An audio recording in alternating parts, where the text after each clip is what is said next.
its executive committee members, I welcome you all to this budget 2021 union budget lecture, which we hold every year.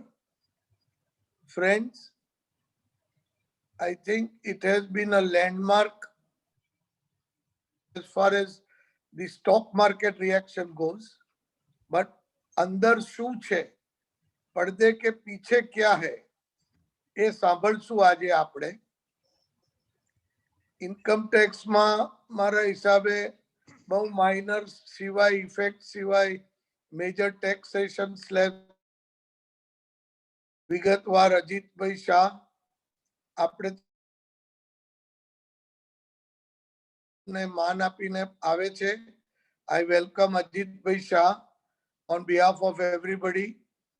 Sorry Ajitbhai, આજે ફક્ત પ્રેમથી ને ભાવથી આપને આવકારું છું.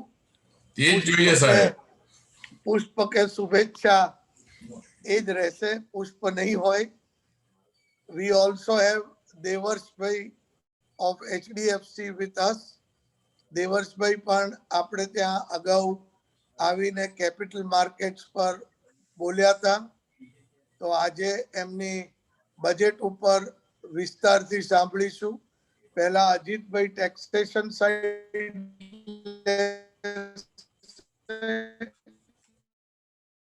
અને દેવર્ષભાઈ, I would request you to give a macro economy અને અમુક જે સ્પેસિફિક ઇન્ડસ્ટ્રી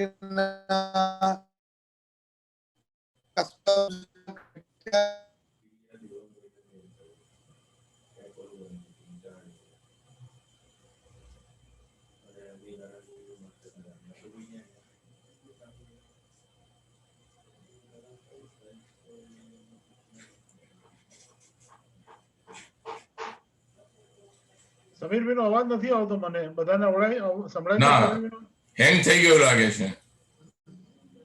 નથી આવતો ને હજી તમને નથી ના, સંભળાય? નથી આવતો સમીરભાઈ નો. સમીરભાઈ તમારો અવાજ નથી આવતો. કદાચ he has got some internet connection problem. Let us wait for a minute.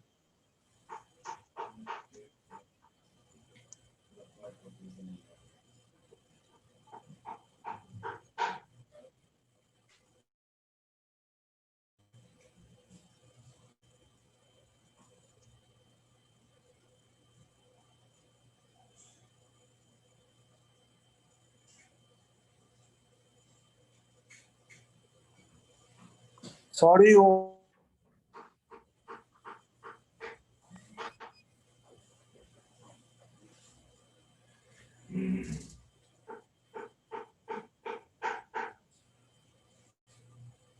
Sameer, your connection is poor. Your voice is not audible.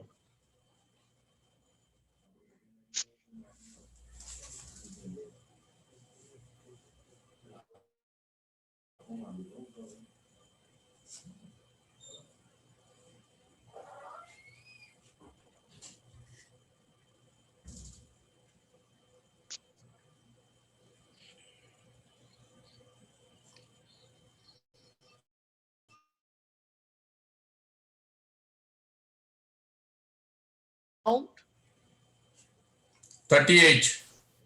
Okay. I request Ajit Bhai to take over, please. Okay. Ajit Bhai. Okay. President of the GISA, respected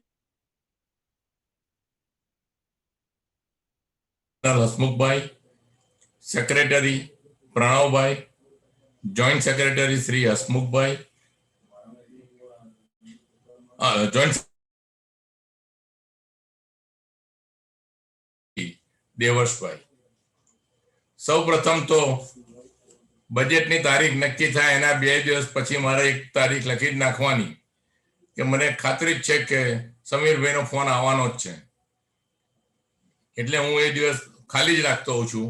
અને normally બીજી કે ત્રીજી તારીખે સમીરભાઈ આ lecture રાખતા હોય છે. એટલે ઘણી વાર એવું કહેવું પડે કે થોડો સ્ટડી તો કરવા દો સાહેબ. પણ જો કે આ વખતે આમ લખી કે એટલો બધો સ્ટડી કરવાનું આ વખતના બજેટમાં નથી. દર મહિનાના મને સર્ક્યુલર પણ રેગ્યુલર મળે છે અને તમે જે કાર્યક્રમો કરો છો, that is really an excellent work doing by GISA. And again I can say ચાલુ વર્ષે as far as the taxation is concerned, nothing has come. But I will put it like this, that no negative means positive. કોઈ જાતનું negativity આપી નથી. That's a good for us. એ આપણા માટે ઘણું સારું છે. એટલે એવું માનું કે વાંધો ન આવવો જોઈએ. સ્ટેપ બાય સ્ટેપ આપણે જોતા જઈએ કે આ નાણાં પ્રધાને શું એમાં ફેરફારો કર્યા છે. કુલ 77 ફેરફાર ઇન્કમ ટેક્સના કાયદામાં કર્યા છે. 77 changes has been made under the budget. One by one we'll take. The first is advance tax payment for dividend. We all know that I know now since current year the dividend is taxable. Formerly it was not taxable, it was exempt. So from this year it is taxable. I know that my dividend income is this much. So I calculate my advance tax. Dividend is my income. And accordingly, I make the payment of dividend. I make the payment of advance tax. Now they made a change. What is the at present? That advance income tax is payable on income, including dividend on estimated basis. Last year, company has given the dividend. So on the basis of that, consider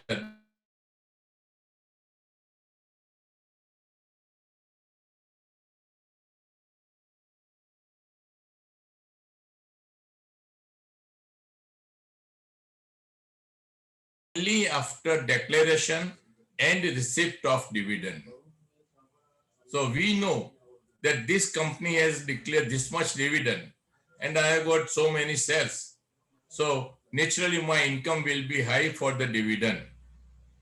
And accordingly, after declaration of the dividend amount, I can pay the advance tax. We all know that advance tax is to be paid in four installment. First is by 15th June, 15th September, 15th December, and 15th March. So accordingly, normally the results will be coming after 15th June and before 15th September. So accordingly, if I do not include of my first installment, nothing is wrong. So now I will not consider this as and when the declaration of a dividend is been announced by the company. Accordingly, I will pay the advance tax. So that is the one change made in this budget. Now, second thing, there is an extension of tax audit. Friend, here immediately they make it double. Tax audit means a person whose total turnover is more than 5 crores is liable to get their books of account audited under section 44AB. This section was introduced first time in 1985. At that time, what was the situation? That any person whose turnover exceeds 40 lakhs, they have to get their books of account audited by a chartered accountant. There are so many representations were made, but the government say no, audit is a must. Because they have faith in auditor, that once we have received the audited accounts, we can presume that nothing is wrong in it. Accordingly, till 2010, so up to 25 years, there were no change in limit. So it remains 40 lakhs. Thereafter, in 2013, it has been, in 2010, they make it to 60 lakhs. Instead of 40 lakhs, they consider it as 60 lakhs. And in 2013, they've done it at 1 crore rupees. Now, this was the limit. But last year, they have raised the limit from 1 crore to 5 crores. All of a sudden. So many persons have done away, they are not required to done their books of account audited. Now, all of a sudden, in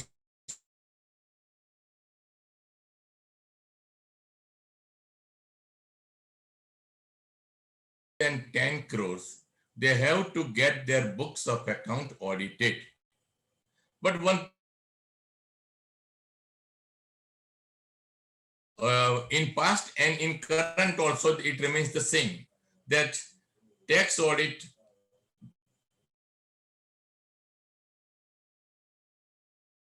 %5 is there. So in my total turnover is, say, for example, 5 crore. I have to get my books of account audited. But the cash transaction, either receipt or payment, is more than 5%,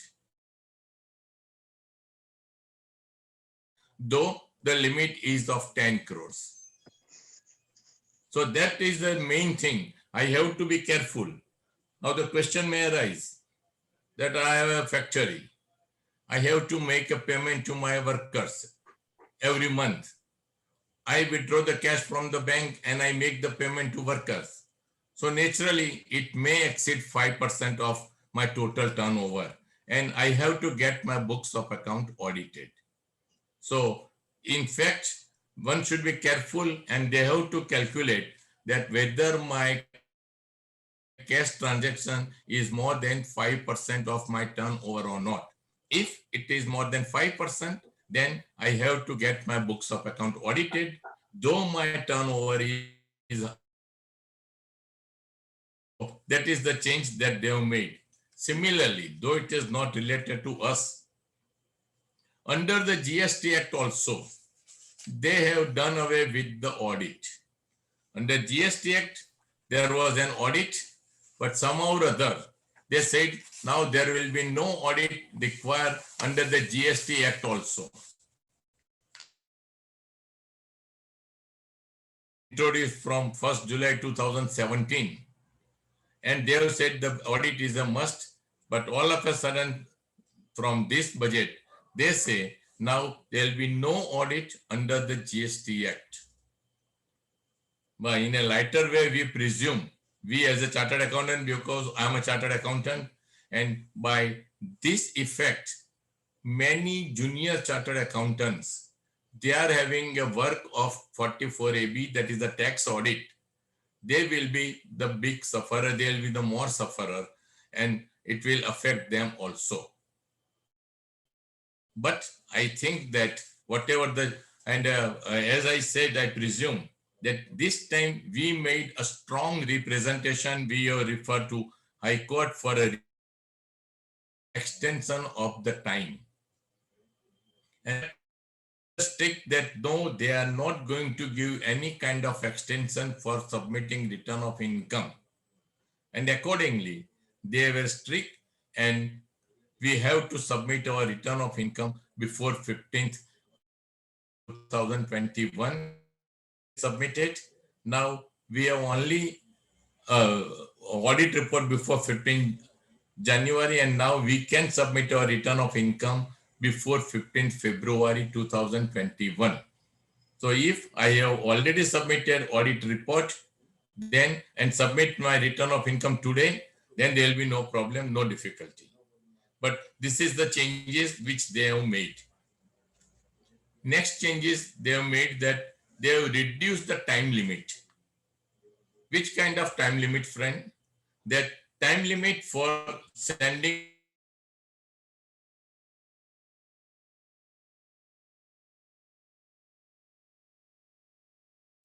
they have accepted it, and then they send whatever I have submitted, that they have accepted it. So what was the time limit? that was the time limit for 12 months.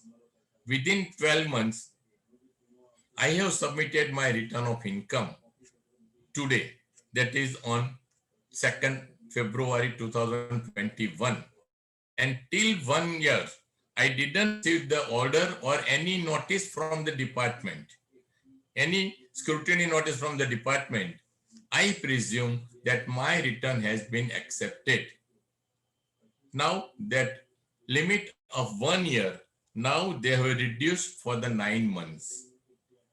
So if I submit my return of income in the month of September, and till 9 months, I didn't receive any letter, any notice from the department, I presume that my return has been accepted. So that is a good changes that they have made. They have this required because nowadays they didn't need any time.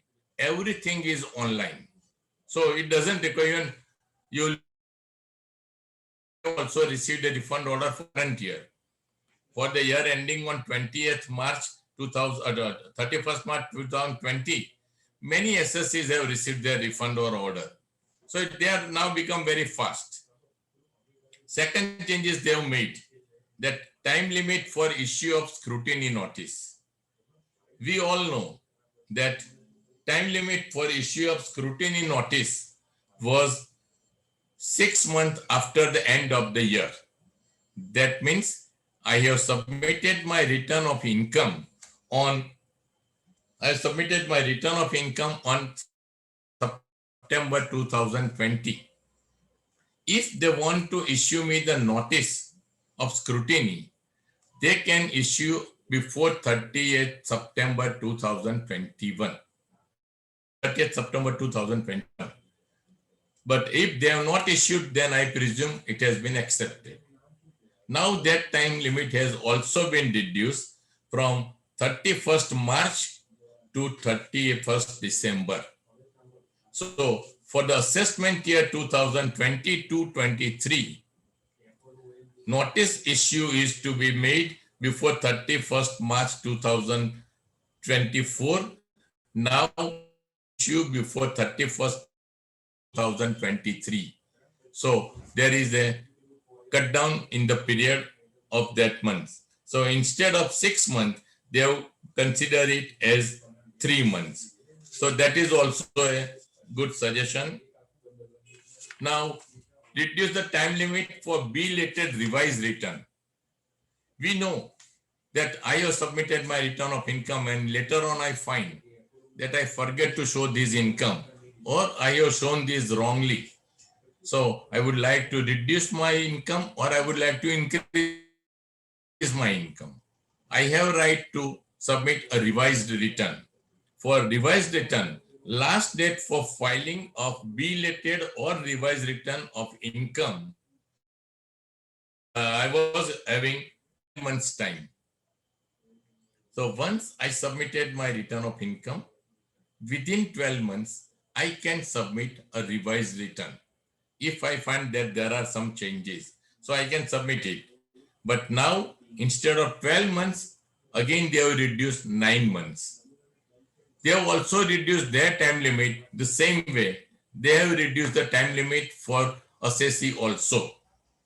So that is the change that they have made. For example, income tax return for assessment year 22-23, revised return can be submitted before 31st March 2023. Now it will be 31st December 2022. So 3 months they have curtailed in that also. Again, reducing time limit for reopening of. We all know that though they have received an assessment order, later on if they find something that this is a missing, they may reopen my case. And the time limit for reopen was 4 to 6 years. They can reopen after 5 years. They can reopen after up to 6 years. Now that has also been reduced to only 3 years. So the 3 years from the end of the relevant assessment year. Just now, I have submitted my return of income for the year ending on 31st March 2020. So year will be ending on 31st March 2021 and 3 years from that. So before 31st March 2024, they can reopen my case for 20 March. So again, this is I can say, a welcome suggestion, because at any time they will also know data very old. Now, the next deduction of a TDS, what they've made, that higher rate of TDS for the non-filer of income tax return. Friends, here, non-filer of return. If you are not submitting your return of income, then this will be applicable to you. What is the situation? That at present there is no provision for higher rate of TDS. Now they have introduced that if a person condition, what is the condition? Aggregate of TDS and TCS for the same deductee from the same person is rupees 50,000 or more in each of the 2 previous years. The banks are deducting tax. But I say, I'm not interested in getting why I should submit my return of income and why I should put in this all. So that is the situation, and accordingly, I can submit my return of income. Now there is a provision for TDS. What is the provision for TDS, friends? Here they say that TDS of the highest of number this, 1, twice the rate specified in the Act. If it is pertaining to different things, then it will be applicable. Say it may be 5%, then I am liable to pay at the 10%. Twice the rate of rates, force, or 5%, whichever is higher. For non-submitting return of income, be TDS to be payable by me. Now, I am submitting my return of income, but I have no PAN number. Then the person will deduct 20% also being deducted. If I can give my PAN number, the person who is giving me the interest or any amount, he will deduct 20% TDS on my income. So this has been made changes from this time. And this will be effective from 1st July 2021. So here also, under the Income Tax Act, what are the changes they are making? That will be effective from 1st April 2021. But there are certain amendments, say like this will be applicable from 1st July 2021. So up to the 30th June 2021, whatever my income will be there, then I'm not submitting return of income and my income, my TDS is more than 50,000, then it will not affect. But from 1st July 2021, this will be applicable to me, and I have to, the person who give me the interest or any amount will deduct tax at the applicable rate. Now, new provision 194Q, what they said, that purchase of any goods, please remember here they have used the goods, purchase of any goods of the value or aggregate of such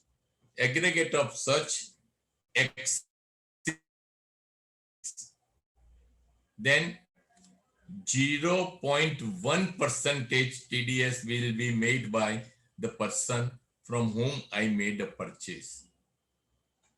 The purchase of any goods, 0.1. So it is hardly negligible, but amount is on 50 lakhs or more. So naturally, this will be affected to everyone and they will make a deduction. Now, due date for filing ITR return pertaining to a firm covered under transfer pricing. So here they have given a different date.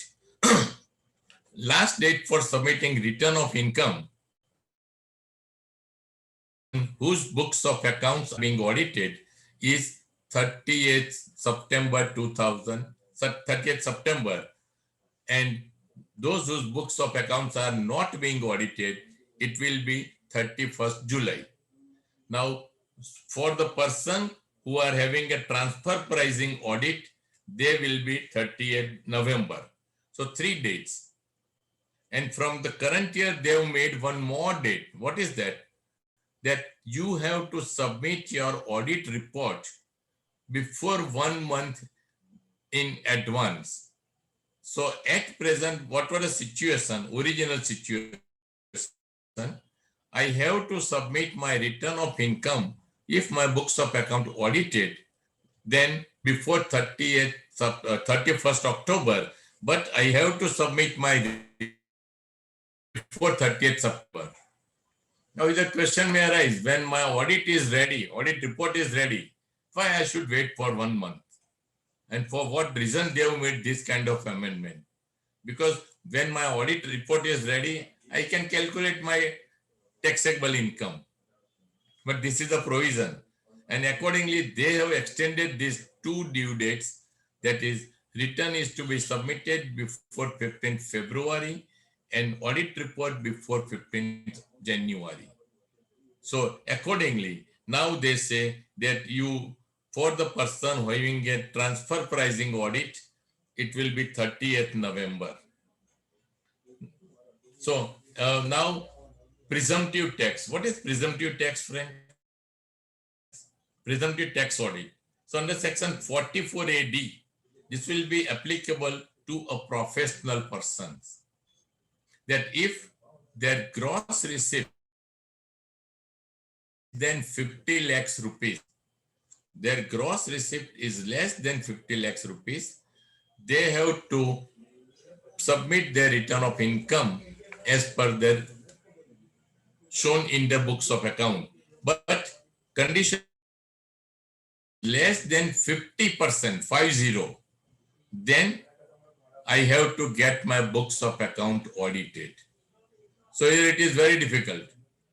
My gross receipt is, I'm maintaining my books of account. And according to my books of account, my taxable income comes to 15 lakhs. So I would like to pay tax on 15 lakhs. But they say no. You have to either you get your books of account audited. If you would like to show 15 lakhs, then you have to get your books of account audited. And otherwise, you have to show it at 20 lakhs rupees. So now they said this will be proposed to individual HUF or partnership, but not LP. Limited liability partnership will not cover within this. So they are being given exemption from 44 ADA. The same way,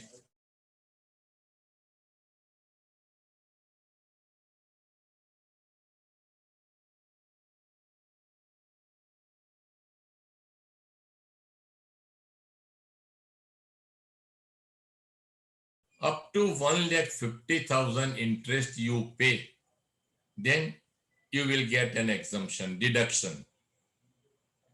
And this is to be granted to you before 31st March 2021. Loan is to be sanctioned before 31st March 2021. Now hardly 1.5 months or 2 months has left. So what will be the situation if I would like to go for the affordable house loan? So here they say this has been now till 30th March 2022.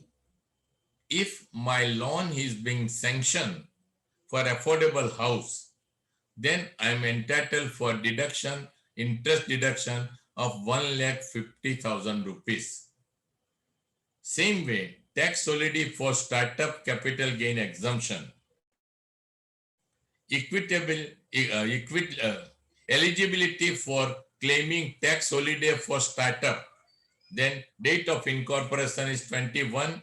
It has been extended to 31st March 22.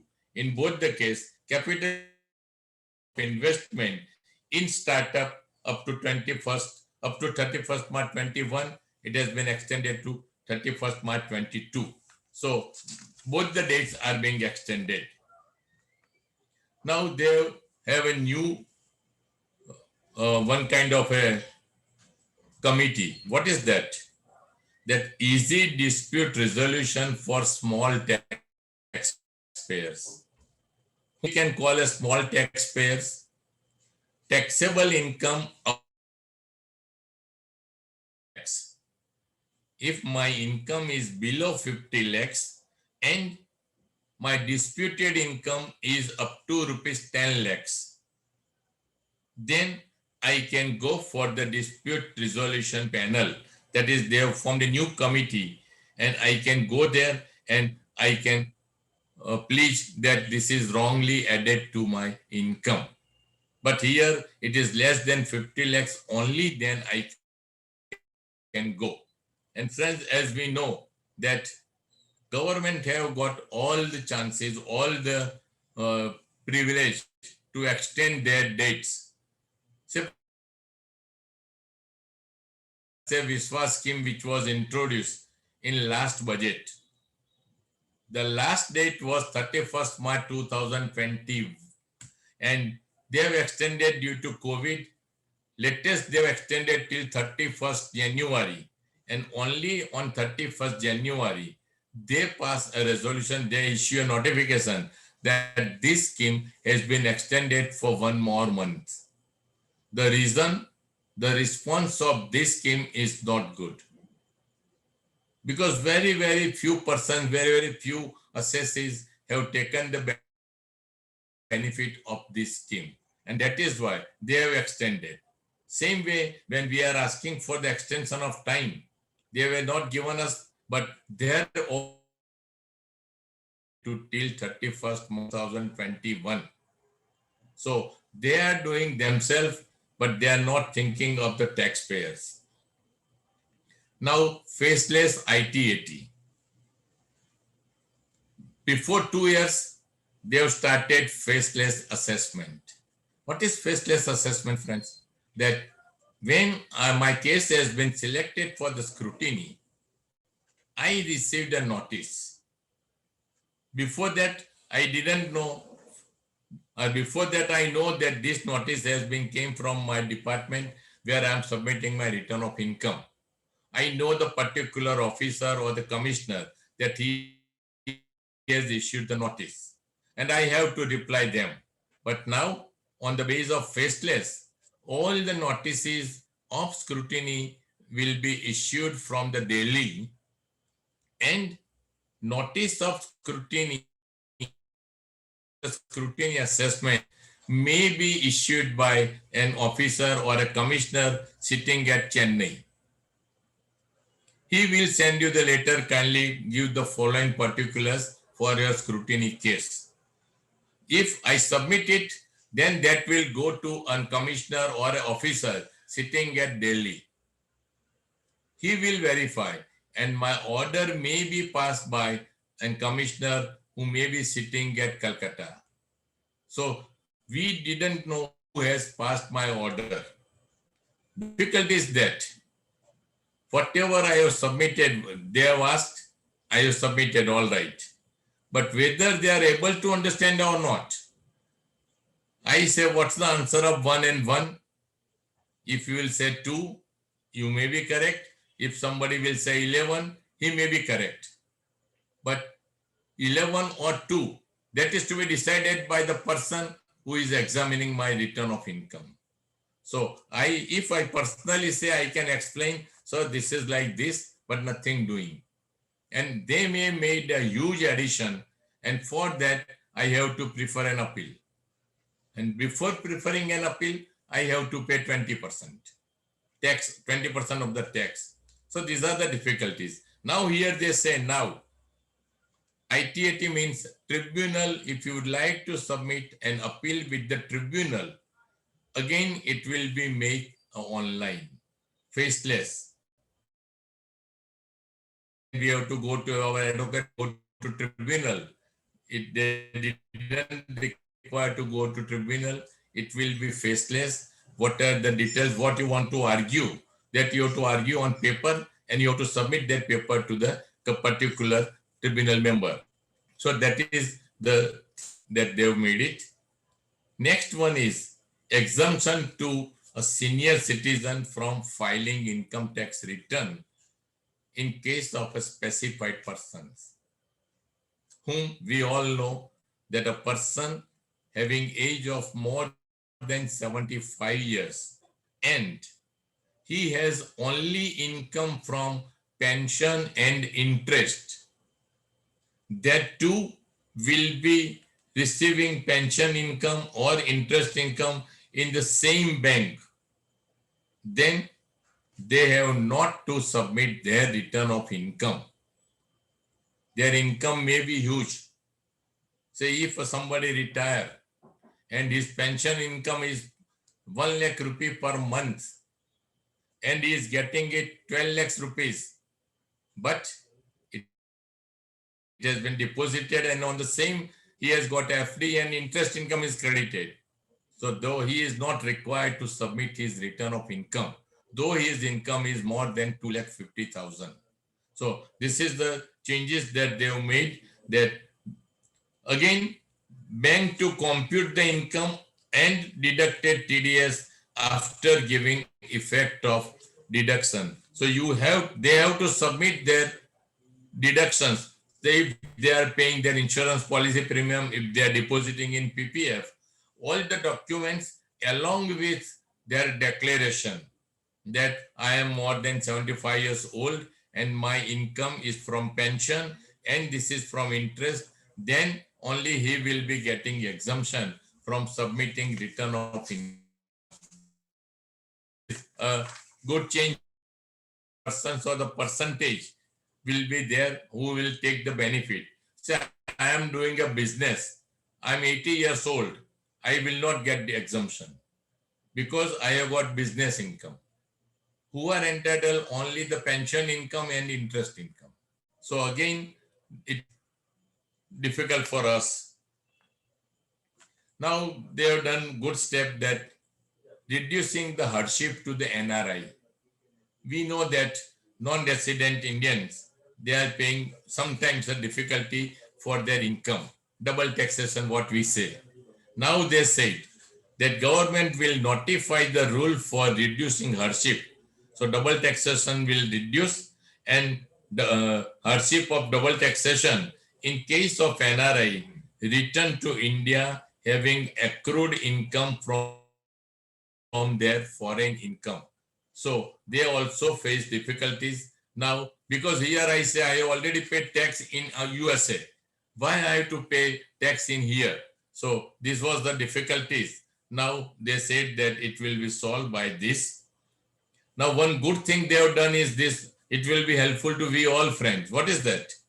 In order to ease of compliance of taxpayers, that is we people, details of capital gain from listed securities. Here we will have to find out. I'm selling at this date. These are the. So they said the capital gain from listed securities, dividend income, interest from bank and post office will be pre-filled in income tax return. So that will be filled by the department in your income tax return. The moment you enter your PN number and this detail, you need not calculate, and they will directly consider your capital gain, and accordingly you have to show it. So here we need not do anything. And one more thing they have made, that no deduction if delay in deposit of employees' contribution. So normally employees income, the same by the employer. So here they say, if the employer pay this amount delay or there is, then he will not get deduction. At present, employer depositing in the account of employee, he will get deduction. But if he has paid it late, then he will not get deduction. So this is good in the case of an employee, that they will get credit of that amount immediately. So income from adjustment based on TAR. TAR means tax audit report. I have submitted my tax audit report and I have submitted my return of income. So if there is some change in, my auditor have said this is not allowable expenditure in return of income, I have considered it as an exemption. So if this will be there, then there will be income adjustment based in TAR. It will be indicated the audit report, but not taken into computation of total income. So there will be no penalty in this. And the last amendment which they have made is discontinuation of income tax settlement commission.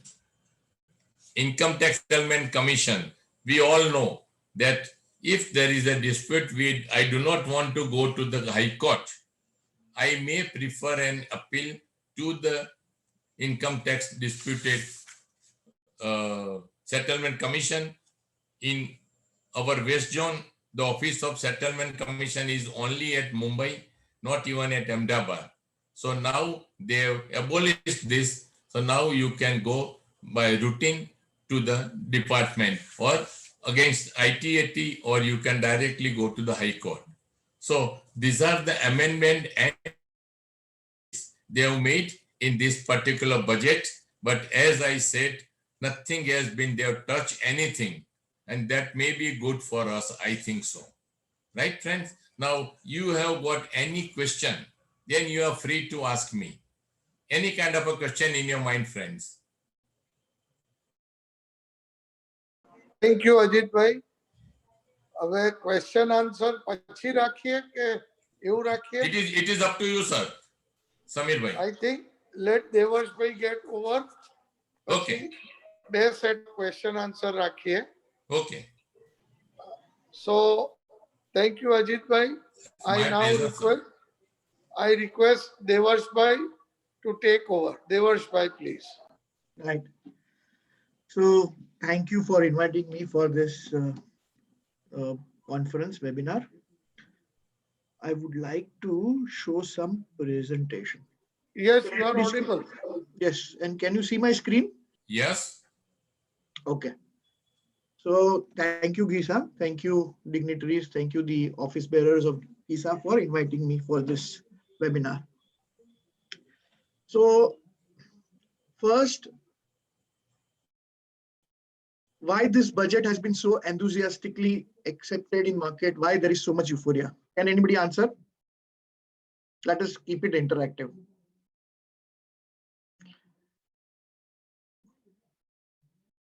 Samir bhai, why do you think market is so excited about this budget? કઈ ખબર નથી પડતી.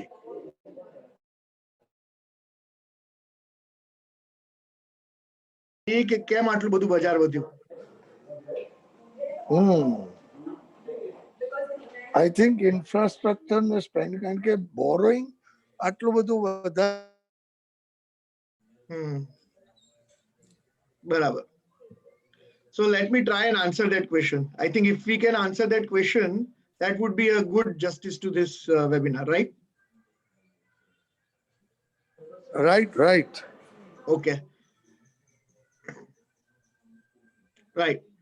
Why this budget is so enthusiastically accepted in market, why people are so excited, is because budget is a big change. It is going to be a catalyst for a big change in this country.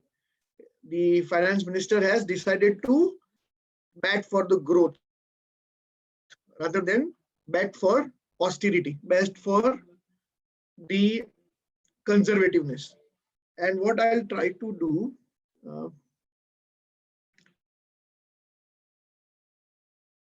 speak for themselves. So,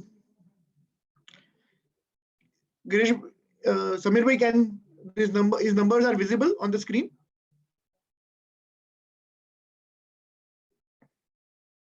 Yes, it is. It is visible. Yes, yes.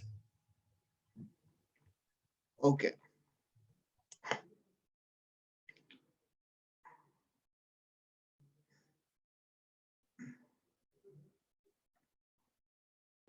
Right.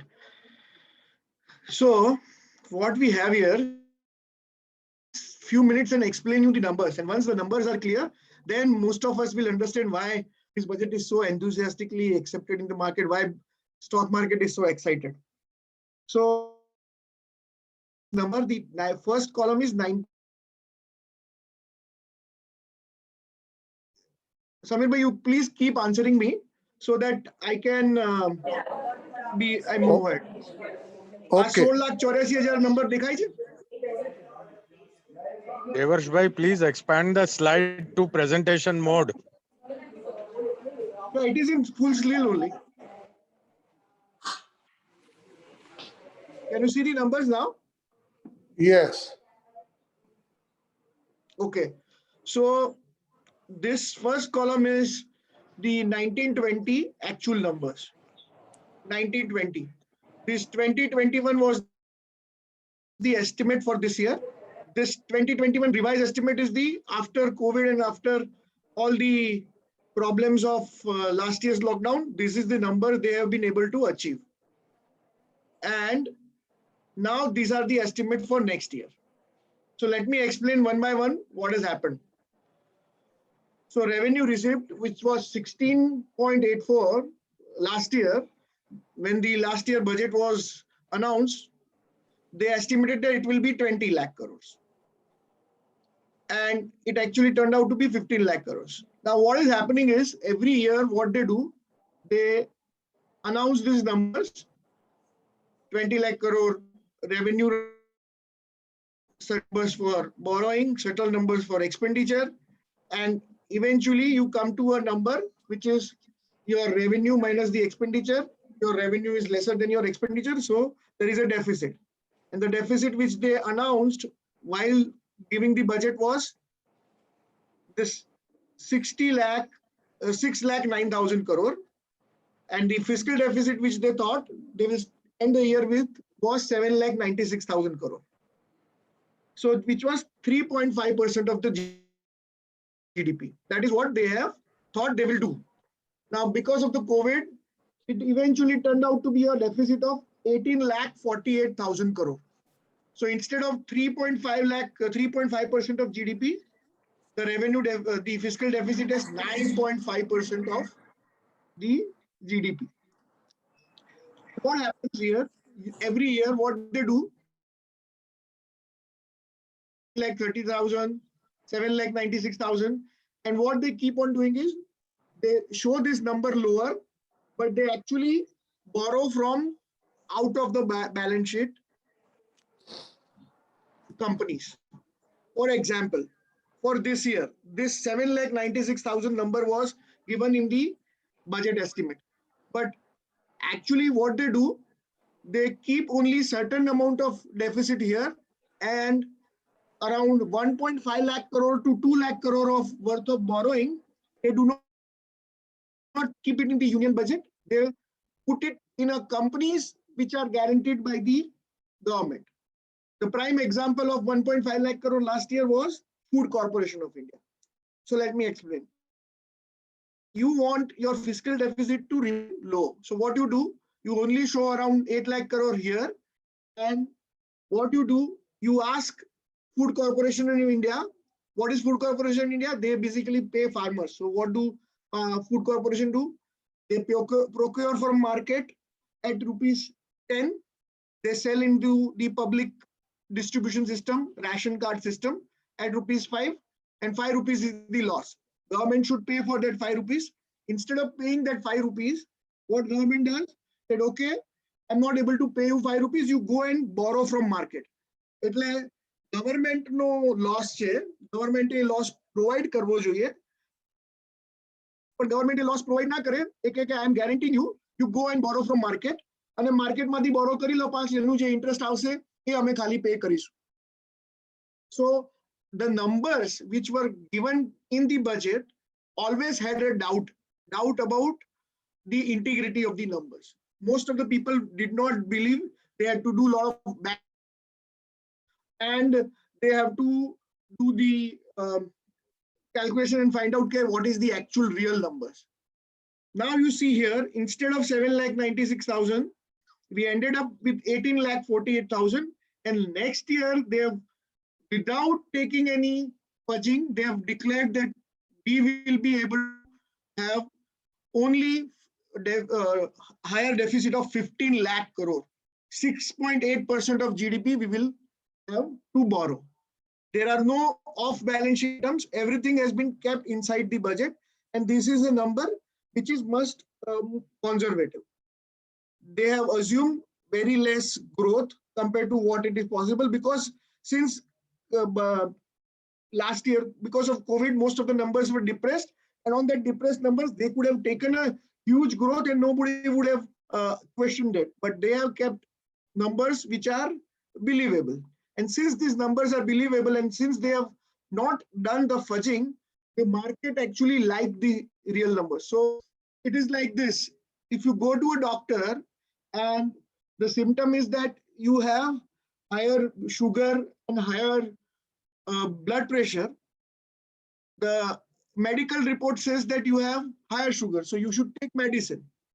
But instead of giving you the correct numbers, the laboratory tells you, they basically cheat on your medical report and give you less sugar numbers. So the doctor will not be able to give you correct medicine.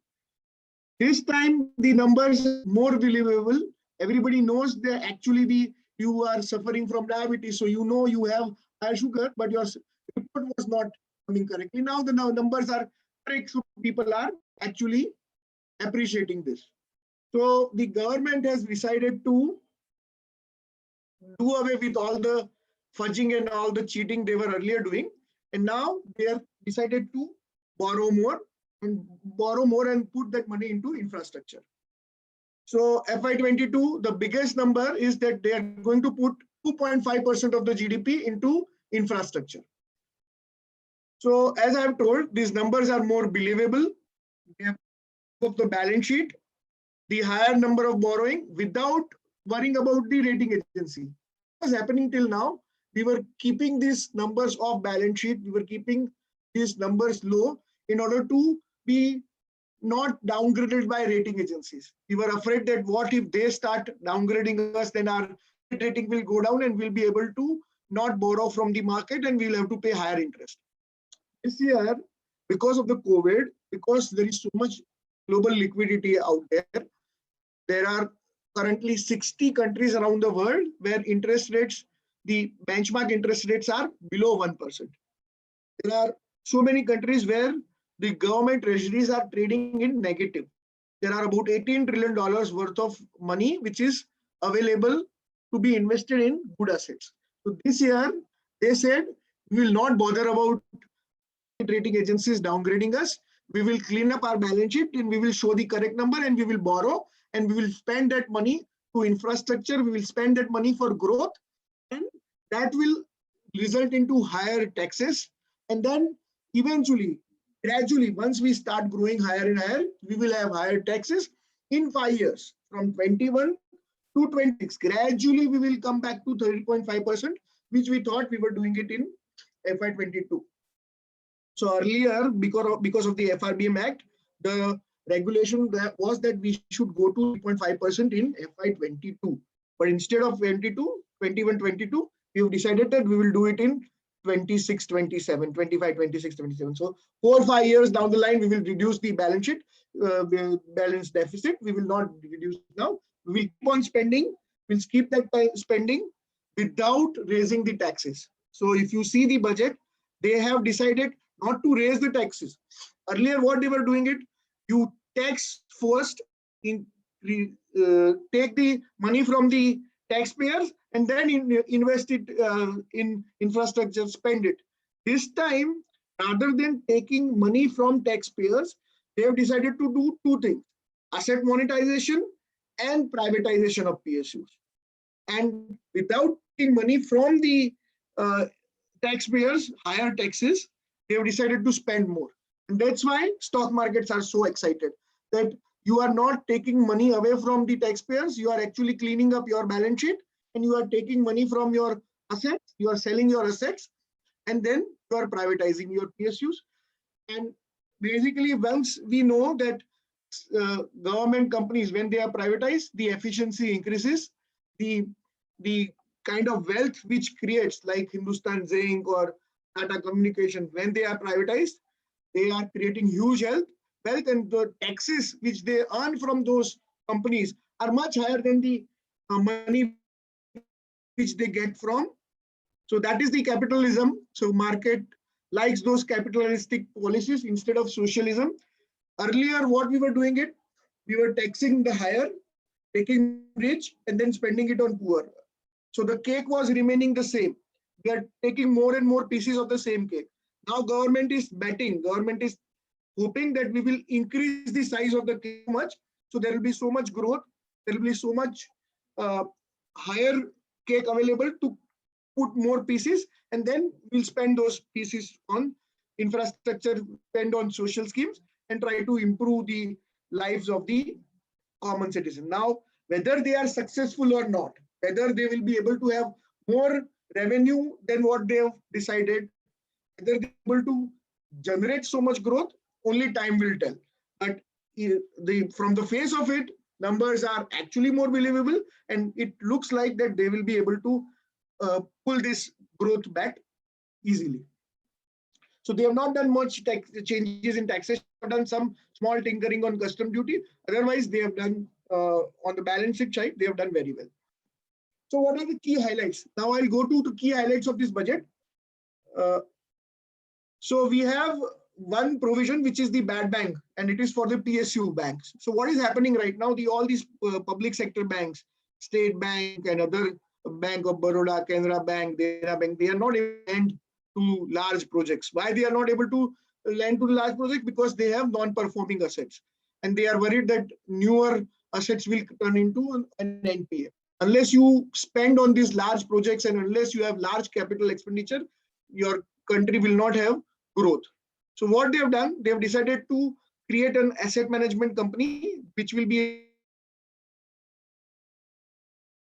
most of these assets, bad assets from PSUs at market rate, and then it will on its own dispose those assets. And these banks will be cleaning up their balance sheet to start growing. So they will start, they will have the capital to start lending, and once they have the lending capability, they will be able to grow their balance sheets. Around 20,000 crore also has been allocated. So last many years, since 2014, every year they have been allocating more capital to PSU banks. Whatever they put into PSU banks, they were actually turning into NPA, and then they were those banks were not giving any dividend or return to their shareholders. Now, once you clean up their balance sheet, once you remove the NPAs and then you put the capital, then they will be able to grow. Apart from that, they also said that we will not give capital to any bank, only those banks who has been able to do a justice to their business. Efficient ones only will get capital.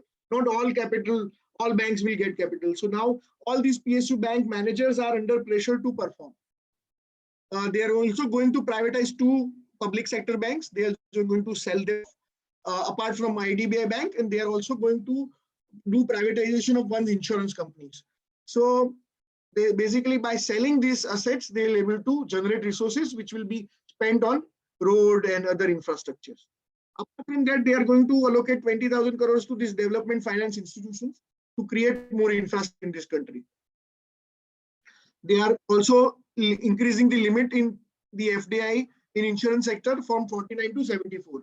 So your insurance companies, large pension funds and other insurance companies from abroad, they want to buy insurance of Indian companies. Why? Because Indians have a very low financialization savings.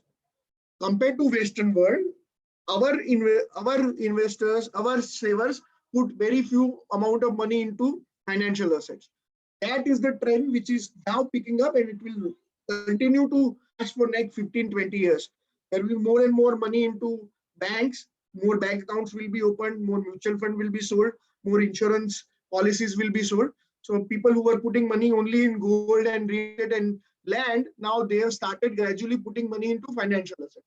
And this trend is likely to continue for next 15-20 years. That's why foreign institutional investors like to invest in Indian banks and India's insurance companies. And that's why the liberalization has happened. Now, where are they getting resources? As I pointed out earlier, rather than taxing the earlier regime, like increasing taxes, what they have done, they have kept a huge disinvestment target of 1.7 lakh crore. They are going to disinvest some portion of IDBI Bank, BPCL, Shipping Corporation, Container Corporation, Neelachal Ispat Nigam, Pawan Hans, and AIA. So apart from this, LIC's IPO can come. Around 1 lakh crore they will get from LIC IPO.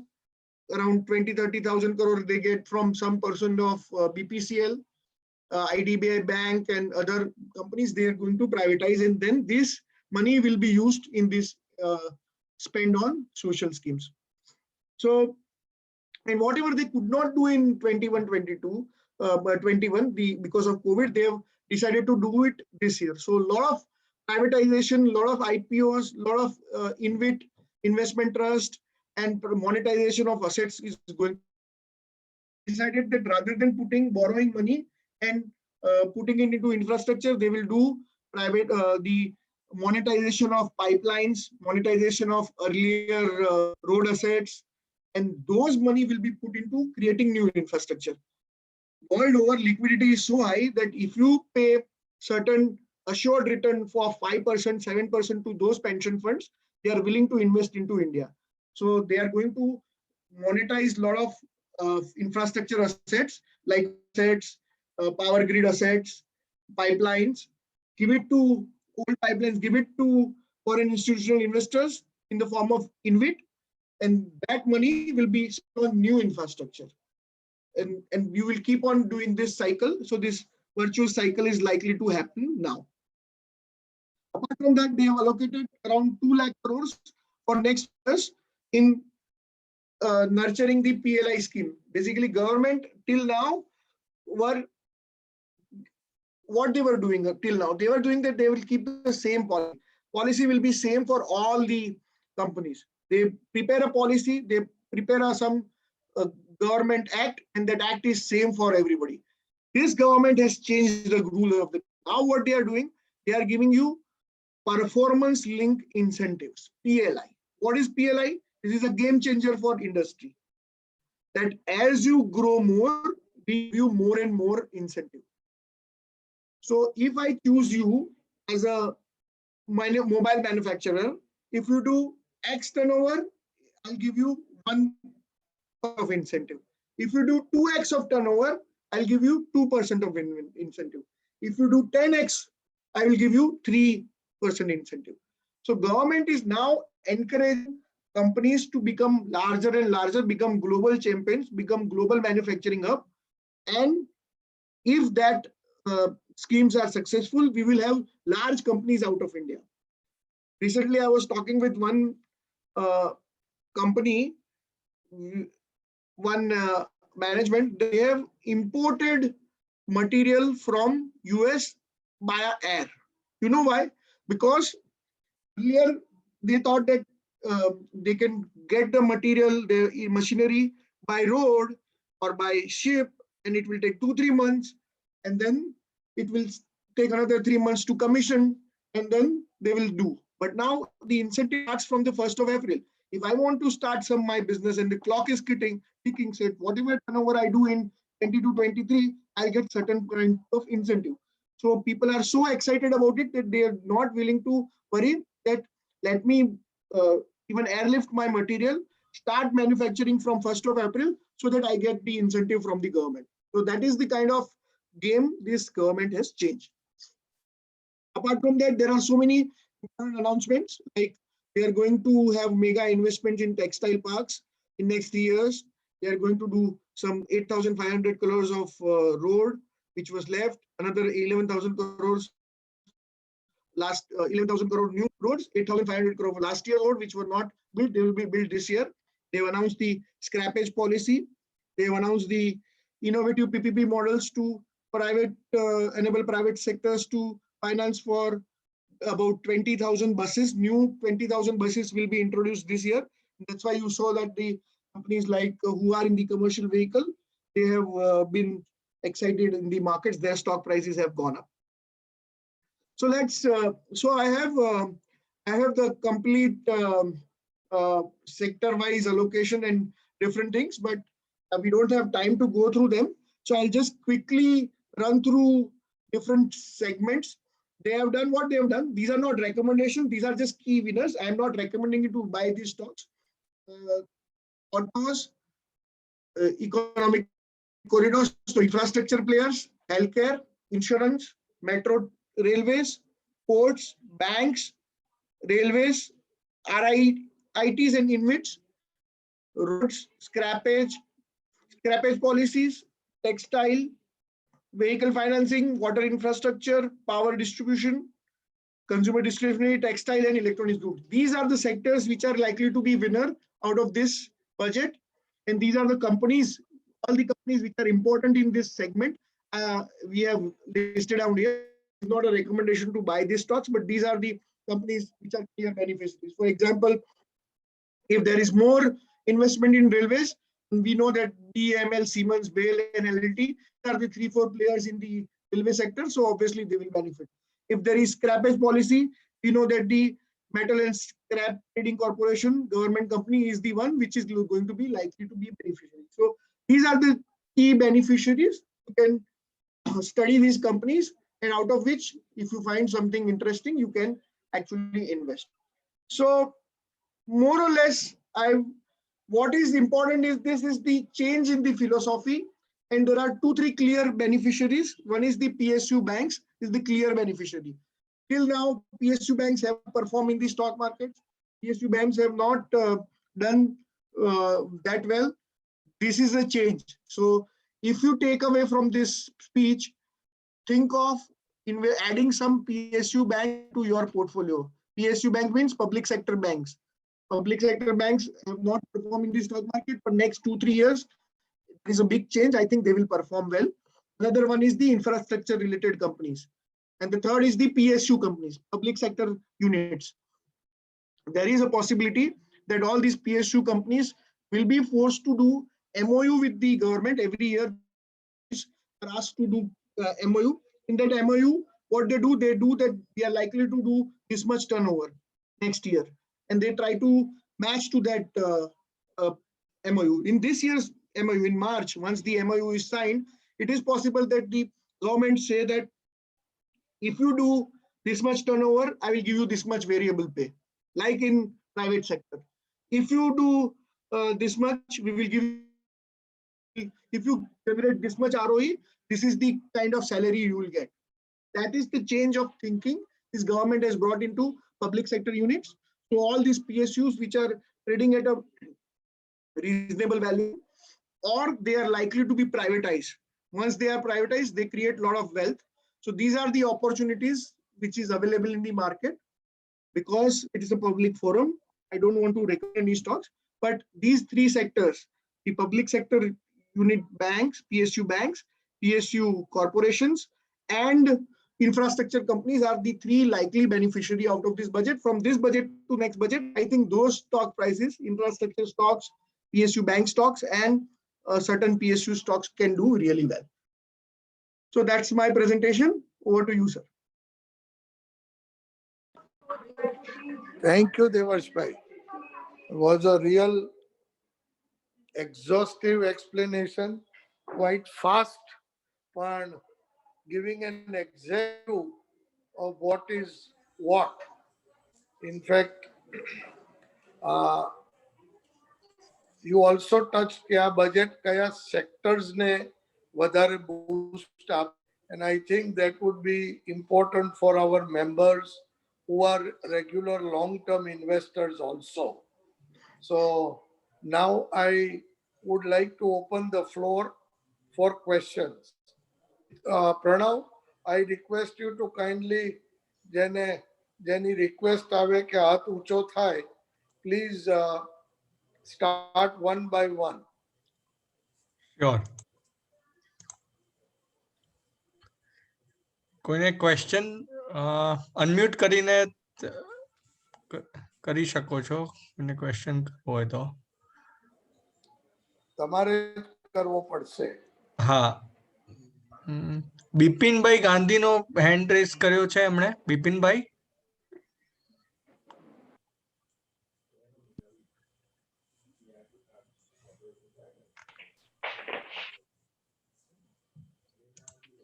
Hello. બિપિનભાઈ ને કોઈ question પૂછવો છે? I think નથી એ respond કરી રહ્યા. બીજા કોઈને કોઈ question?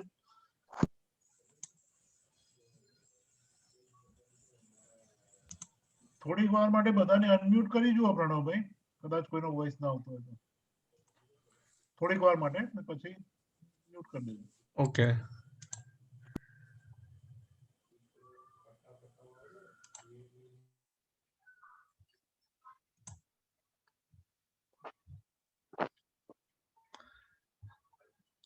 કોઈને ક્વેશ્ચન લાગતા નથી, અનમ્યુટ જ છે. Hello. Hello, I am audible. આ બજેટ થી નથી જરા હોય તો કે ને તું Hello. હા જી, કોણ છો? આપનું નામ? જગદીશભાઈ શાહ. હા જગદીશભાઈ, સવાલ પૂછો તમારો. હા, રિલાયન્સ ઇન્ડસ્ટ્રીઝ કેમ ડાઉન જઈ રહી છે? અચ્છા, દેવર્ષભાઈ માટે સવાલ છે? હા, દેવર્ષભાઈ માટે. હા જી, દેવર્ષભાઈ. સ્પેસિફિક સવાલનો જવાબ તો ના અપાય, પણ ઓઇલ એવું એન્ડ છે કે ઘણા બધા લોકોને ચિંતા છે કે નથી. મુકેશભાઈની તબિયત માટેના કંઈક બજારમાં રૂમર ચાલતી હોય છે, એના કારણે ઘણી વાર નીચે આવતો હોય છે. પણ આપણે પબ્લિક ફોરમમાં કઈ વાતો ના કરાય. અચ્છા, મારે કેવું છે કે આ પ્રદીપભાઈ બોલું છું. પ્રદીપભાઈ મહેતા. આ બજેટ ઇન્ફ્લેશન વધશે કે નહીં વધે, તો એની અસર આ ઇકોનોમી ઉપર પડશે કે નહીં? ઇન્ફ્લેશન એટલે ઇન્ફ્લેશનમાં બે કોમ્પોનન્ટ હોય છે. એક તો રિલેટેડ હોય છે ફૂડ કોમ્પોનન્ટ. એ અત્યારે આ વર્ષનું બજેટમાં જે પ્રોવિઝન છે એને કારણે લાગે છે કે એને કારણે ઇન્ફ્લેશન નહીં વધે, પણ ઇન્ટરનેશનલ કોમોડિટીઝને કારણે ઇમ્પોર્ટેડ ઇન્ફ્લેશન કહીએ છીએ આપણે, ક્રૂડ ઓઇલ, મેટલ્સ, એને કારણે ઇન્ફ્લેશન વધી શકે છે. પણ ઇન્ફ્લેશન માટે અત્યાર સુધી શું છે કે અત્યાર સુધી જે આપણે સમજતા હતા અને જે પોલિસીઝ હતી તે હવે બદલાઈ ગઈ છે. અમેરિકામાં શું હતું કે 2% ઇન્ફ્લેશન આવે તો ત્યાંને વ્યાજના દર વધારીને ઇન્ફ્લેશનને કંટ્રોલમાં લાવશું એવું પોલિસી હતી. પણ ત્યાં આગળ હવે એવી અનાઉન્સ કરી છે કે 2% બહુ સસ્ટેન્ડ ટાઈમ માટે રહે ત્યાર પછી જ વ્યાજના દર વધારીશું. અહીંયા પણ એવું છે. અહીંયાની જે એમપીસી છે એને એવું પહેલા વિચારેલું કે અમને લિમિટ આપી છે 4% અને ±2. 4% થી નીચે 2% અને 4% થી ઉપર 2% એટલે 6%. એટલે જ્યાં સુધી 2 થી 6 ની વચ્ચે ઇન્ફ્લેશન રહે ત્યાં સુધી અમે વ્યાજના દર નહીં વધારીએ. હવેની પોલિસીમાં એવું કહે છે કે ભલે 6% થી વધારે ઇન્ફ્લેશન થાય પણ આપણે ઇન્ફ્લેશનના બી ભોગે પેલા ગ્રોથ લાવીએ, ગ્રોથ આવે, ઇકોનોમી સ્ટેબલ થાય પછી આપણે આગળથી ચિંતા કરીશું ઇન્ફ્લેશન. ઇન્ફ્લેશન વધશે, ઇન્ફ્લેશન વધે. ઇન્ફ્લેશન શું છે? ઇન્ફ્લેશન એટલે બેઝિકલી પ્રાઇસીસ વધી રહ્યા છે. જ્યારે પ્રાઇસીસ વધી રહ્યા એટલે કંપનીના નફા પણ વધશે, અને નફા વધશે તો ટેક્સ વધશે. એ ટેક્સથી આપણે પાછું લોકોનું સોશિયલ સ્કીમમાં સ્પેન્ડિંગ કરીશું. એવું આ ગવર્મેન્ટનું થિંકિંગ છે. એટલે હવે બદલાઈ ગયું છે થિંકિંગ. પહેલા એવું હતું કે જેવું ઇન્ફ્લેશન વ્યાજના દર વધારીને ઇકોનોમીને બ્રેક મારી દો. હવે એવું નહીં કરે. હવે ઇન્ફ્લેશનને વધારે રહેવા દેશે, પણ કોઈ બી હિસાબે ગ્રોથને લાવો. દુનિયામાં બધે જ, અમેરિકા હોય, યુરોપ હોય, જાપાન હોય કે ઇન્ડિયા હોય, ગ્રોથ માટે અત્યારે બધા કામ કરી રહ્યા છે. લલિતભાઈ મહેતાનો કોઈ પ્રશ્ન છે? હેન્ડ રેઝ કર્યો છે લલિતભાઈ. કિસાન આંદોલન એનું કઈ ઇફેક્ટ શું આવશે શેર માર્કેટમાં કે ઇક્વિટી માર્કેટમાં? દેવર્ષભાઈને મારો સવાલ છે. એટલે કિસાન આંદોલનનું ડાયરેક્ટ સ્ટોક માર્કેટ પર ઇમ્પેક્ટ નથી આવતી, કારણ કે એ જે સેક્ટર છે જે એમાં આપણે ટેક્સેશન નથી, એટલે એની અસર કોઈ એમાં ટેક્સેશન પર ના આવે. એ more of a political issue છે. રિફોર્મ્સ ને કારણે આ બધા રિફોર્મ્સ શું છે, આપણી દેશ આપણે એક ડેમોક્રેસી છે એટલે બધાને સાથે લઈને આગળ વધવું પડે છે. ચાઇના જેવું આપણે ડિક્ટેટરશિપ નથી કે કોઈ બી એક 15-20 માણસો નક્કી કરે ને એ આખા દેશે ઇમ્પ્લિમેન્ટ કરવું પડે, એને માનવું પડે. એટલે આમાં બી કોમ્પ્રોમાઇઝીસ આવશે. ધીરે ધીરે જ રિફોર્મ થાય છે, ઇન્ક્રિમેન્ટલ રિફોર્મ થાય છે. એટલે આ બી એક આમાં બી થોડી બાંધછોડ થશે અને છેવટે ઇન્ક્રિમેન્ટલી રિફોર્મ આવશે. પણ એનો જે ઇન્ટેન્ટ છે ગવર્મેન્ટનો એ એમ છે કે આપણે ત્યાંથી જે ફાર્મમાં જે એટલે જે ખેડૂત જે વસ્તુ વેચે અને જે કન્ઝ્યુમર ખરીદે, એટલે 2 રૂપિયા કિલો કોઈ વસ્તુ ખેડૂત વેચે છે અને 15 રૂપિયા કિલો અમદાવાદમાં મારા ઘરે આવે છે, તો 2 રૂપિયાથી 15 રૂપિયાનો જે ગાળો છે એ ટેકનોલોજી અને રિફોર્મ્સને કારણે ઓછો કરીએ. એ ઓછો થાય તો જે 2 રૂપિયાનો જે આખો ગાળો છે એ ઘણા બધા બિઝનેસમેનને અફેક્ટ કરશે. ઘણા બધા જે વચ્ચેના બિઝનેસ વાળા છે એને આખું એમની લાઈફસ્ટાઈલ આખી એમને બિઝનેસને 40-50 વર્ષથી જે ધંધા કરે છે જે એ બધાને અફેક્ટ થઈ રહ્યો છે. એટલે એને કારણે આ બધા આંદોલન થઈ રહ્યા છે. પણ છેવટે ટેકનોલોજીને કારણે અને જેમ જેમ રિફોર્મ્સ આવશે એમ એમ આ બધા ગાળા ઓછા થશે અને એની કારણે સરવાળે દેશ માટે સારું છે. પણ આ તો આંદોલન બંધ થવાનું નામ જ નથી લેતું ને. આ તો રોજ દિલ્હીમાં જે રહે છે એમની તો હાલત ખરાબ છે બિચારા. આપણે દિલ્હી જવું હોય તો આપણે બી ના જઈએ. હમણાં મારે દિલ્હી જવું છે તો કરવો પડશે. એટલે એની ઇફેક્ટ ઇકોનોમી ઉપર આવે છે ને હમણાં. નહીં આવે એની એને એ જે એટલે એમાં એવું છે કે ક્યારે ઇમ્પેક્ટ આવે. સપોઝ એમાં બહુ બધું ડિસગાઇઝ અનએમ્પ્લોયમેન્ટ છે. કઈ રીતે ડિસગાઇઝ અનએમ્પ્લોયમેન્ટ એટલે શું? ખેડૂતમાં જરૂર છે 4 માણસની એક ખેતરમાં, પણ અત્યારે કામ કરે છે 8 માણસો. તો અત્યારે એમનું જે ખેતર છે એમાં જે કામ કરે છે એ તો કરી જ રહ્યા છે. એ એકચ્યુઅલી 8 માણસમાંથી 4 દિલ્હીમાં પ્રોટેસ્ટ કરે છે અને 4 માણસ ખેતર પર કામ કરી રહ્યા છે. જ્યારે એવું થાત કે એ જો પ્રોડક્ટિવિટીને હર્ટ થાત અથવા તો પ્રોડક્શનને હર્ટ થાત, આપણું જે આઉટપુટ હતું જો એને હર્ટ થાત તો ચોક્કસથી આપણી ઇકોનોમીને ઇમ્પેક્ટ કરત. આપણે એટલી ફૂડ ગ્રેન ના ઊભું થયું હોત કે આપણે એટલું ઇન્ફ્લેશનમાં અસર આવ્યો હોત. અત્યારે જે થઈ રહ્યું છે મોર ઓફ અ પોલિટિકલ છે. પોલિટિકલ ઇમ્પ્લિકેશન્સ વધારે છે એના. એગ્રીકલ્ચરના એટલા ઇકોનોમિક ઇમ્પ્લિકેશન નથી as long as the output is not affected. જો આને આગળ જઈને વસ્તુ ઓર બગડે અને પછી આપણું આઉટપુટ બી અફેક્ટ થવા માંડે તો પછી આપણે એની અસર જોવી પડે. Okay, thank you. રાજેન્દ્રભાઈ આપને સવાલ પૂછવો છે? હા હાજી. સમીરભાઈ, તમને ખાસ અભિનંદન કે દર વર્ષે જ્યારે જ્યારે મીટિંગ હોય છે ત્યારે તમારે ઝૂમ મીટિંગમાં તેજી હોય છે. ખબર નથી પડતી પ્રણવભાઈ. અને વાલા બી આજે ફૂલ ફોર્મમાં હતા. વાલા આજે બહુ ફૂલ ફોર્મમાં હતા. કોઈ બીજો ઘટતો જાય છે અને લાલસન વધતો જાય છે, એનું શું કારણ? કઈ ખ્યાલ નથી આવતો એમ. એ તો મારા કરતા દેવસભાઈને વધારે ખ્યાલ આવશે શેર માર્કેટનો. એટલે ઇન્ફ્રાસ્ટ્રક્ચરમાં આટલા બધા પૈસા સ્પેન્ડ કરવાનું નક્કી કર્યું છે એટલા માટે ઇન્ફ્રાસ્ટ્રક્ચરની કંપનીઓમાં આટલો સારો ગ્રોથ આવવાની આશામાં બધી ઇન્ફ્રાસ્ટ્રક્ચરની કંપનીઓ વધે છે. અચ્છા, હજુ હોલ્ડ કરવા જેવા ખરા? હોલ્ડ કરવા જેવો છે? એટલે એવું છે રિલાયન્સ પણ બહુ વર્ષોમાં કોન્સોલિડેશન થયા પછી ઘણો સારો વધ્યો હતો. દરેક સ્ટોક એક લાઈનમાં તો ના વધે, થોડું કોન્સોલિડેટ થાય એવું હોઈ શકે.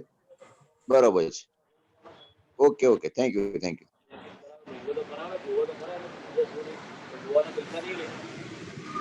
હા, બીજા કોઈને ક્વેશ્ચન?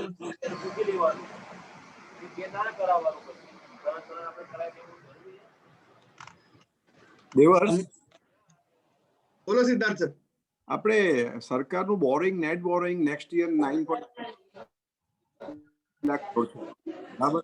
હવે માર્કેટ પછી સરકાર દર મહિને એવરેજ ગણો 2 કરોડ રૂપિયા બ્રો કરે તો લાગે ઇન્ટરેસ્ટ રેટ વધે? હા સર, બોન્ડની યીલ્ડ વધશે પણ એમને સામે શું કરશે? આપણે વર્ષોથી bonds છે not part of global bond indices. એટલે એમને Correct. શું કર્યું છે, આ બધું બેલેન્સ શીટ ક્લીન કરી સાચા નંબર દેખાડશે અને હવે એ અપ્લાય કરશે ગ્લોબલ બોન્ડ ઇન્ડાઇસિસમાં. અને બરાબર. જેવું તમે ગ્લોબલ બોન્ડ ઇન્ડાઇસિસના પાર્ટ બની જાઓ હાજી. એટલે એનું જે અલોકેશન હોય એ અલોકેશન ઇન્ડિયાને મળે અને એને કારણે એ કોન્ફિડન્સમાં એમને આ બધું કર્યું છે. એટલે નેક્સ્ટ 6 મહિનામાં બે બિલ લઈ લે. ગ્લોબલ બોન્ડ ઇન્ડાઇસિસના જો હા, પાર્ટ એ તો- થઈ જઈએ તો આપણું ઇન્ટરેસ્ટ રેટ આ yield નહીં વધે. જો ના હા, તો બનીએ તો ઘટશે. મારું માનવું એવું છે કે જેપી મોર્ગન જે રીતે મોર્ગન સ્ટેનલી ગ્લોબલ ઇન્ડેક્સમાં આપણા શેરો છે તેનું વેટેજમાં શેરોના ભાવમાં થોડા ફેર થાય છે, એ રીતે જેપી મોર્ગન બોન્ડ ઇન્ડેક્સિસમાં આપણું નામ આવી જશે તો પુષ્કર પૈસા 2-3% વચ્ચે ઇન્ડિયામાં આવશે. હા એટલે એ જ તો એમની બેટ interest છે. rate નીચે જશે, ઉપરથી ઇન્ટરેસ્ટ રેટ નીચે જશે તો. હા જો પણ એવું વધારે એટલે એ પૈસા જો દેશમાં થઈ આવે જાય નેક્સ્ટ 3 મહિનામાં ટ્રાય કરશે કે જો part of global bond index અને જો જે 5-6% જે બોન્ડનું yield છે એ સ્ટડી રહેશે. જો આપણે એમાં સક્સેસફુલ ના જઈએ તો પછી આગળથી ઇન્ટરેસ્ટ રેટ અને બોન્ડના yield વધશે. એટલે સેકન્ડ હાફમાં આની ના, એ અસર બરાબર, દેખાશે. પણ સિસ્ટમમાં આટલા બધા પૈસા આવે તો ફુગાવો થાય પછી, એવું ના થાય? એટલે એ પૈસા એટલા બધા આવે અને એનું યુટિલિટી જો આગળનું ઇન્ફ્રાસ્ટ્રક્ચર કરવામાં ના થાય અને કન્ઝમ્પશનમાં જ વપરાય તો ચોક્કસથી ઇન્ફ્લેશન થાય.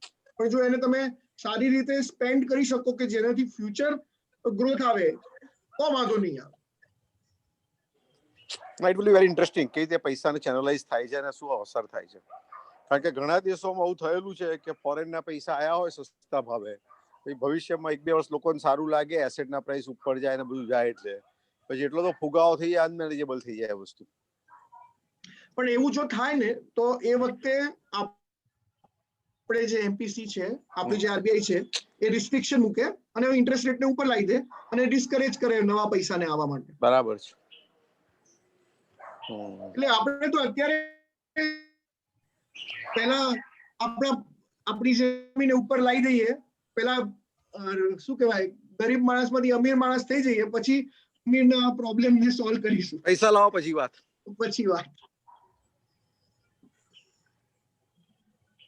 એટલે માર્કેટ થોડું વધારે પડતું વધી રહ્યું એવું લાગે છે અત્યારે. એટલે લિક્વિડિટી અને શોર્ટ પોઝિશન્સ, ભરોસો નથી કોઈને કે આવું થઈ શકે એમ. અને જે ભરોસો ના હોય ત્યારે જ માર્કેટનું કામ જ છે કે તમને જે ન ધાર્યું હોય એવું કરે આવે. એફઆઈ નંબર પોઝિટિવ છે. હા. સારું, ચલો બધાનું આ વર્ષ બીજું સારું જાય સારું. ગયા વર્ષે બધા બધી રીતે હેરાન થયેલા છે, માનસિક ને બધી રીતે. થોડું પૈસા થોડા છૂટે બધાને તો મજા આવે. આ વર્ષમાં જેટલું આપણે ઓછું કમાયા છે બધું આ વર્ષે વધારે એનો સાર નીકળી જાય એવું લાગે છે. હા, કરેક્ટ. જો કે પેલું Any more Skymet questions? Forecasting positive આવ્યું છે, કોઈ માર્કેટે થોડું હજુ નોંધ નથી દીધી એની, નોર્મલ મોન્સૂનની બી. આઈએમડી ફોરકાસ્ટ આપશે એટલે જૂન મહિનામાં એક્ચ્યુઅલી ઇમ્પેક્ટ આવશે સર. સ્કાયમેટે લખ્યું છે કે નોર્મલ છે ઇન્ડિયામાં. પણ ગઈકાલ તેજી એટલી બધી હતી ને એટલે વાંચવાની કોઈ જરૂરત ના પડી. સારું, મજા આવી દેવર્ષો. દેવર્ષ અને અજીતભાઈ તો કાયમ always use very simple way બધું. બંનેના સેશન બહુ ફાઇન રહ્યા. તને તો અવારનવાર સાંભળ્યો છે, વર્ષોથી સાંભળ્યો છે. અજીતભાઈને સાંભળવાનો એક મોકો કાયમ આ ટાઈમે જ મળે છે. Thank you sir. મને આનંદ થયો આમ જાણીને. Anybody else? કોઈ ના હોય તો નથી સમીરભાઈ કોઈ બીજું. હા, દેવર્ષભાઈ, થેન્ક યુ વેરી મચ. અજીતભાઈ, અરે ઇટ્સ અવર પ્લેઝર.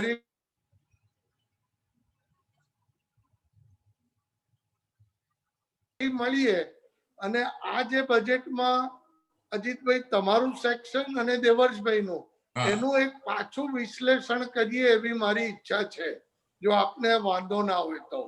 વાંધો હોય નહીં સાહેબ, તમે કહો તેની સામે. ના, મોન્સૂન પછી અમીરભાઈ એક સજેસ્ટ કરું. મોન્સૂન પછી એટલે મોન્સૂન કેવું ગયું ને એની ઇફેક્ટ ને બજેટની ઇફેક્ટ ઉપર એક ચર્ચા રાખીશું. સજેસ્ટ કરું સમીરભાઈ. Thank you all very much and thank you very much and have a good evening. Thank you. Okay. All of you a very pleasant evening. Thank you.